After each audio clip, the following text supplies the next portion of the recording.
Design for Impact is a series that highlights architectural solutions for displaced communities due to climate crisis, natural disasters and other humanitarian emergencies. Officials said at least 270 homes were destroyed in the area, but the final figure is probably much higher. According to public broadcaster NHK, for example, the number is only 20 miles away from the quake's epicenter, where fire officials say about 200 buildings have been burned. 27,000. It doesn't include Suzu or Wajima, a city where more than a few people live.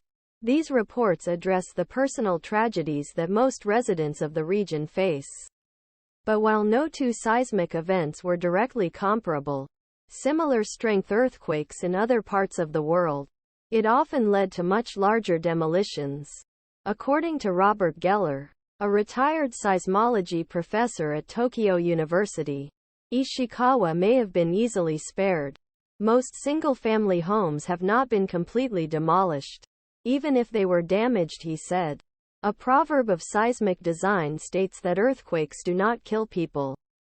Buildings do. And in one of the most earthquake-prone countries in the world. Architects, engineers, urban planners, ancient wisdom, combining modern innovation and ever-evolving construction rules. They have long sought to make town cities resilient to major shocks. Trevor MoggAlamy Ready Photo from large-scale damper swinging like pendulum inside skyscrapers. Spring or ball-bearing systems that allow buildings to swing independently of their foundations. The technology spans a large portion of the Great Kanto earthquake in Tokyo and Yokohama 100. It has made dramatic progress since it flattened it little bit, but innovations often focus on a simple, long-held idea. Flexibility gives structures the greatest chance of survival. Miho Mazereeuw, an associate professor of architecture and urbanism at the Massachusetts Institute of Technology, said, "You will find that many buildings, especially hospitals and important critical structures, are on these rubber so that the building itself can swing. Consumably, it comes back to idea that instead of resisting the Earth's movement, you should let building move with it." For example, many of the country's traditional wooden pagodas survived earthquakes even without modern structures.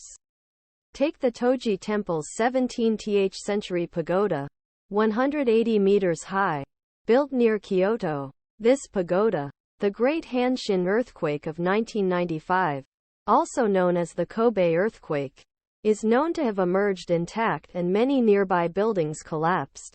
Five-story pagoda from the 17th century in the Toji Temple of Kyoto.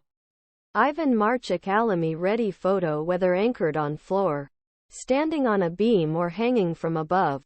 These columns bend and stretch, while floors of building move in opposite direction to their neighbors. The resulting wobble action helps counteract strength of the shakes, and interlocking connections are supported by loose brackets and wide roof fringes. Taking lessons from T.